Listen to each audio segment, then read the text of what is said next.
Olá, seja muito bem-vindo ao nosso estudo bíblico, nosso 7º vídeo.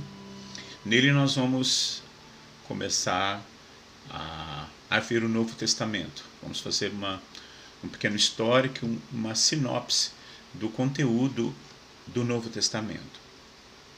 O Novo Testamento começa com os evangelhos. Na verdade, a gente pode dizer que os evangelhos são meio que um coroamento de toda a Bíblia, porque, na verdade, é a finalidade da Bíblia. Então, o Novo Testamento começa com os 4 evangelhos. Os 4 evangelhos que são um relato, né? Os 4 evangelistas relataram, alguns deles foram testemunhas, né, presenciais, né, da vida de Jesus, né, da pregação de Jesus, da morte de Jesus na cruz do Calvário. E outros, como Marcos e Lucas, reuniram dados, né, das pessoas que viveram nessa época, do que as pessoas ouviram de Jesus, enfim. Os 4 evangelhos falam, então, da vida de Jesus. Na verdade, o primeiro evangelho a ser escrito foi o evangelho de Marcos, né, no ano 65 após a morte de Cristo, né. Alguns colocam um pouco mais tardio que isso, mas o quase consenso é que o Evangelho de Lucas tenha sido escrito pelo ano 65 depois de Cristo. Temos então depois o Evangelho de Mateus, que foi escrito depois do ano 70, depois da destruição, né, de Jerusalém pelo Império Romano. E nós temos depois o Evangelho de Lucas, que foi escrito depois do ano 75, né, depois de Cristo. E por último nós temos o Evangelho de João, que foi escrito 85 anos depois da morte de Jesus. Na verdade, os evangelhos, 3 deles, Mateus, Marcos e Lucas, nós chamamos de evangelhos sinóticos. Sinóticos, né? Por quê? Porque são sinopses, né, dos fatos que aconteceram e são encadeados, né, numa ordem cronológica. Já o Evangelho de João é o único evangelho que é tido como o evangelho não sinótico, porque na verdade o que João se preocupava no seu evangelho é de mostrar Jesus como Deus. Tanto que no primeiro capítulo do Evangelho de João ele já diz, né, no princípio era o verbo, né, o verbo estava com Deus e o verbo era Deus. Depois, no mesmo capítulo mais à frente, ele identifica o verbo como sendo Jesus, o Filho de Deus. Então, não só não há preocupação numa ordem cronológica dos fatos, mas como a preocupação principal de João, que no meu conceito é o evangelho mais bonito de todos, né, era o de realizar um relato teológico, né. João, na preocupação com algumas heresias que naquela época já começavam a importunar a igreja, não é? Pervertendo o que Paulo chamava de a sã doutrina, né? Existiam algumas teorias heréticas que diziam que Jesus não era o Filho de Deus. Então a preocupação de João era mostrar para a igreja, né? O Evangelho de João era meio que uma carta, né, como a de Lucas, né, o Evangelho de Lucas, que a gente vai falar daqui a pouco, era uma carta também, né. Então a preocupação de João no seu Evangelho era essa, a de desfazer, né, heresias que começavam né, a aparecer dentro da igreja que nascia. Então a preocupação do Evangelho de João era essa. Quanto aos evangelhos sinóticos, o primeiro dele é Mateus. Mateus era um cobrador de impostos, né? A Bíblia relata que Jesus passou pela coletoria e viu Levi Mateus e o chamou, né? Simplesmente disse, segue-me. E Mateus, acho que já havia sido informado, né, sobre Jesus, e ele quis seguir Jesus. Na verdade, Mateus era um pária da sociedade, porque na verdade os cobradores de impostos, né, ou publicanos, eles trabalhavam para Roma. numa época em que a sociedade judaica estava toda em ebulição e alguns movimentos de libertação, né, do jugo romano estavam fervilhando, e eles odiavam os publicanos porque eram considerados traidores, né? Além de também cobrarem impostos para Roma, ainda eram acusados de serem ladrões, né? Cobravam mais do que devia, na verdade. Depois nós temos o Evangelho de Marcos, né, o menor dos 4 evangélicos, que conta apenas com 16 capítulos. Marcos era um discípulo de Pedro.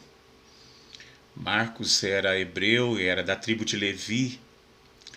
E Marcos não foi, como Mateus e João, testemunha ocular, mas o Evangelho de Marcos é fruto de uma pesquisa, assim como Lucas, né, dos eventos como aconteceram, e Marcos deve ter tido um trabalho muito grande em procurar pessoas, né, entrevistar pessoas, né, diríamos nos dias de hoje, para escrever o seu Evangelho.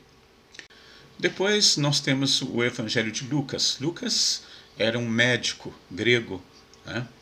E o Evangelho de Lucas é, na verdade, uma carta, né? Uma carta que ele escreve a um certo excelentíssimo Teófilo, né? O que faz crer que Teófilo deveria ser recém-convertido, porque ele diz que escreve aquela carta, né, para detalhar as verdades que ele foi instruído, ou seja, Teófilo devia ser alguém de uma posição elevada e que tinha aceitado o Evangelho. O Dr. Rodrigo Silva coloca o Evangelho de Lucas como sendo também, além de uma carta, uma peça jurídica, né? Lucas foi contemporâneo de Paulo e seguiu Paulo até a sua decapitação. Então, pressupõe-se que aquilo possa ter sido né, uma argumentação jurídica, né, a favor de Paulo, né? Lucas é interessante também pelo fato de ser o único dos evangelistas que pontua um episódio onde Jesus é menino, né? Porque a infância de Jesus não é tratada nos evangelhos, mas Lucas coloca esse episódio, né, que é o episódio em que Jesus fica em Jerusalém, né, e os seus pais voltam para buscá-lo e encontra ele debatendo com os doutores da lei, com as pessoas, né, que conheciam a lei, com uma desenvoltura muito grande, né?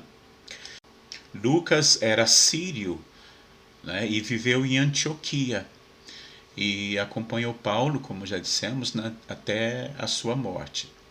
Depois nós temos o Evangelho de João, do qual nós já falamos bastante, é o 4º Evangelho, né, quando a gente colocou o Evangelho de João como sendo o Evangelho não sinótico, né? E tem algumas coisas interessantes. João coloca algumas coisas dignas de nota. Por exemplo, ele coloca no seu Evangelho, né, ele se coloca como o discípulo a quem Jesus amava, né? E ele cita que quando Jesus, na última ceia, né, angustiado com as coisas que ele sabia que iria logo acontecer a ele, né, fala que João mesmo relata, né, que ele ficava com a cabeça recostada ao peito de Jesus, né? João era considerado o filho do trovão, né? Porque ele era muito impetuoso. Quando Jesus chegou em Samaria, por exemplo, os samaritanos não quiseram recebê-lo. João imediatamente falou: o Senhor quer que a gente faça descer fogo do céu e consumir esse pessoal todo? Aí Jesus falou: vocês não entendem, eu não vim para destruir ninguém, eu vim para salvar.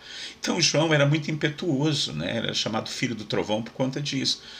Mas no Evangelho de João e nas cartas de João, mais tarde, você vai ver uma pessoa de uma doçura, e ele fala do amor de Jesus com sabe, uma paixão de quem experimentou o amor de Jesus e foi completamente transformado por ele, né? Depois dos 4 evangelhos, nós temos o livro de Atos dos Apóstolos. O livro de Atos foi escrito por Lucas, também, assim como o Evangelho, o livro de Atos é uma carta também endereçada ao mesmo excelentíssimo Teófilo, né? E Lucas faz um relato, né, dos 40 dias, né, depois da ressurreição de Jesus em que ele esteve na terra, alguns fatos, como a ascensão de Jesus após esses 40 dias, onde ele relata que os apóstolos ficaram olhando para cima enquanto Jesus subia aos céus e que um anjo se postou no meio deles e disse: olha, por que vocês estão olhando aí para cima? Não precisa. Esse mesmo Jesus que ascendeu aos céus é o mesmo que desse mesmo modo vai voltar. E isso é a nossa bendita esperança, né? A volta de Jesus, onde ele vem reivindicar os que creram nele, os que foram cobertos pela sua maravilhosa graça, e ele vem para nos buscar. Bem, nós vamos terminar o vídeo por aqui, mas não vamos terminar o livro de Atos, porque o livro de Atos é um livro muito interessante e que tem muitas coisas para a gente falar sobre ele. Então ficamos por aqui até o nosso 8º vídeo, onde a gente termina toda a nossa sinopse de toda a Bíblia. Fiquem com Deus, que Deus os abençoe, e lembre-se sempre, o estudo da Bíblia é o princípio do processo de nos achegarmos a Deus e compreendermos o seu caráter e o seu amor.